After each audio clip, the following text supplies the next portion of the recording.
Wow! Meron ng ginagawang daanan dito na magkoconnect sa Laguna Lakeshore Road Network Project. Dito po yan sa Bucal, Calamba, Laguna. Mababa na rin itong ginagawang daanan.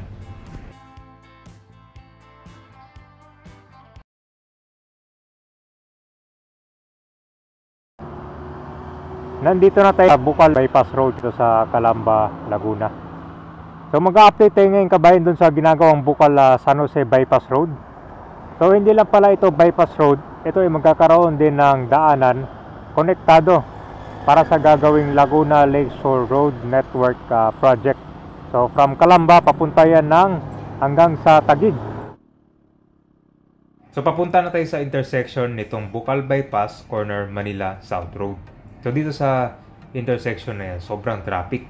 Lalo na kapag kakanan ka na papunta dito sa mga resorts sa pansol nitong Laguna.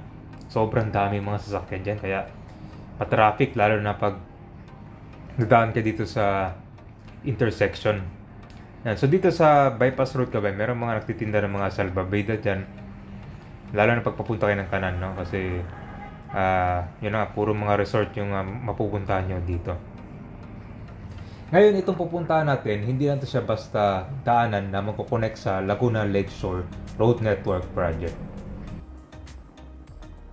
So, ito po yung example na ruta nito. Simula sa Bucal Bypass Road, meron ng ginagawang daanan dito na magkoconnect papunta sa Laguna Lakeshore Road Network Project. So, papuntang Calamba yan.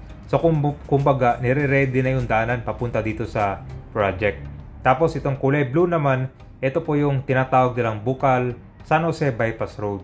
So simula dito sa intersection, makakarating ito ng kabayanan nitong San Jose. So hindi nyo na kailangang dumal dito sa Manila South Road. So dito pala ay meron na rin itong nagawang tulay.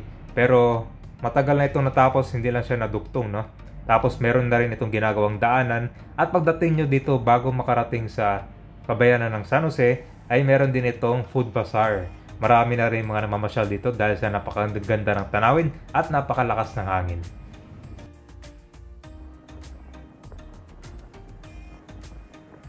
Alright, so parating na tayo sa intersection.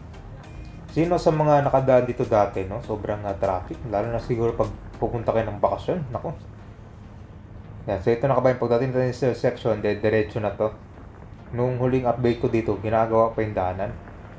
So ito pala yung purpose din pala, no? Naka-ready na pala. So mababa itong gagawing Laguna Lakeshore Road Network Project. Simula yan dito sa Taguig hanggang sa Calamba, Laguna. Nako, mahaba-haba pa to. Tapos, kuwan pa yan meron pa nagsasabi na magiging loop yan. Iikutin itong buong Laguna, Dibay.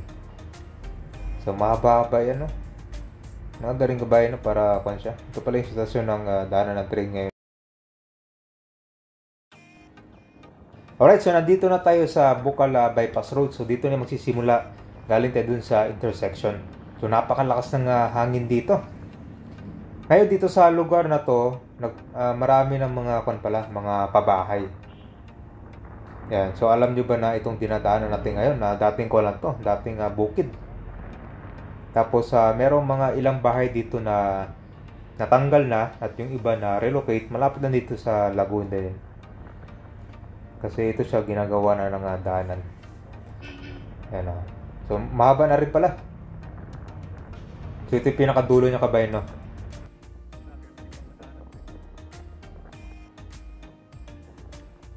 Kabay na yung dating palayan. Ito na ngayon, meron na siyang daanan, no? Tumababa pa to yung papuntang San Jose. Dito yun. Meron siyang ginagawang daanan din. Tapos, itong daanan na magkoconnect. So dito kabay, diretso papuntang ko na yan sa Laguna, Dibay, no? Yun yung magkoconnect sa Laguna Lakeshore Road Network Project. Yun yung Laguna Lakeshore. Itong subdivision, sir, bago lang natapos. Bago lang ho yan. Ilang taon pa lang ho yan. Pati yan, Montana. Ito, sir? Yan, Montana. Ito, Montana. Ito, sir, anong tawag dito? Kaya, Santo Lucia. Private yun, sir? Oh, pero paano, anong hagip na rin ng Montana, pinaka-phase to yan. Montana. Oo, dati. Bukid to dati na, bukid na yan. Bukid? Bukid, oo. So puno pala ng mga bahay dito dati? Yung baybay nito yan. Dito, pilapil yan. Yung ano, pilapil yan dati. So may nakatira na doon sa Banlik, ginagawa pa? Meron pa. Meron nakatira din doon. Dami ng tao din. Meron na? Meron na. Makapasok na kayo doon, sir? Hindi. Oo, napasok na ako din. Malawak. Sige. Lawak din yun. Pero doon sa Banlik kasi may ginagawa din bago doon eh. Oo. Pero meron nang nauna doon? Meron nang natapos doon? Daming bahay na tapos doon. Dami na din nakatira doon. Basta sa Banlik, sir, no? Kasi malaki naman yan. Banlik talaga. Ano pala lang? So hanggang saan naman yung bahay dito, sir? Example, ito mga bahay dito. Naabot ng hanggang dip-dip. Malalim pala? Oo, dati. Palayan pa yan. Dati dito talaga tapunan ng mga ano eh. Basura? Mga tubig. Galing sa kalsada. Dito tapon lahat. Dito no? Kasi sir, malapit sa Laguna Dibay na kayo, no?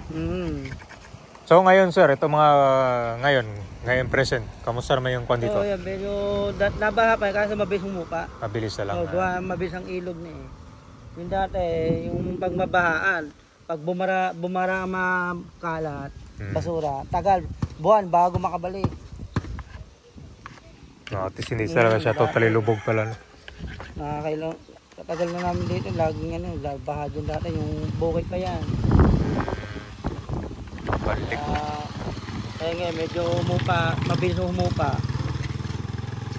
Biyernes, Sabado, yan. Diyan sa crossing, sir, ang traffic na yan, no? Hindi, minsan crossing, wala naman. Pag dyan sa bypass na yan, nagsisimula.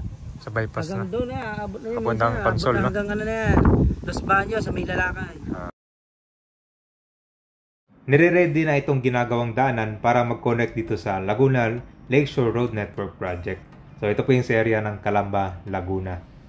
So, diretso yun dyan, malapit sa Laguna Dibay na. Ngayon, meron pa itong isa, itong kaliwa. Yan ang may tinatawag nilang Bukal San Jose Bypass Road. So, simula dito sa intersection ng Bukal, makakarating ka ng kabayanan ng San Jose. So, meron na rin itong ginagawang tulay, pero ito matagal na ito siyang natapos. Na ilang taon na nakalipas. Doon yung malapit sa Lecheria or itong Ronggot ng Calamba naman. So, doon meron na rin daanan na papunta doon sa mga pabahay or mga kabayanan nitong San Jose. So, abangan nyo yung next video nyan. Pero overall, ito na kabayan, no, malaki na yung progress pala. Sa likod yung Laguna Dibay, kitang-kita mo naman kung gaano kalawak. So itong gagawing Laguna Lakeshore Road Network Project kabayan, na malapit yan sa Laguna Dibay, kaya magandang alternate na daanan to ng mga sasakyan. No, sa ngayon kasi ang daanan ng mga motorista dito sa SLEX or sa Service Road, di ba grabe na yung traffic dyan kasi yan, araw-araw marami ng mga motorista din dumadaan. So malapit na rin pala siya dito sa Katubigan area, pagtatambak nila. So ito yung sa papuntang San Jose, meron na rin ginagawang daanan, no?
So malapit sa mga subdivision area itong ginagawang bypass road.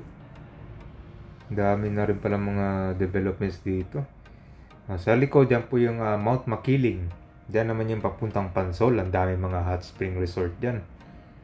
Lalo na pag weekends. Nako, kumusta naman yung experience nyo dito? Maganda pumunta ito pa talaga umaga. Iwas sa rush hour para hindi matraffic. So ito po yung pabalik papunta sa intersection yan sa Manila South Road.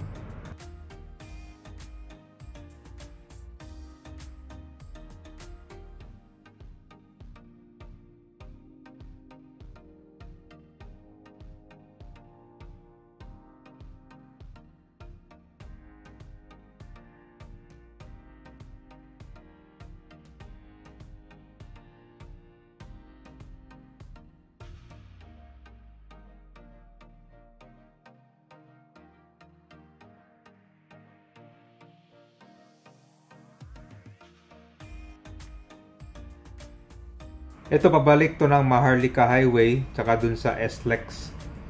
So dito yan dadaan sa Bucala Bypass Road.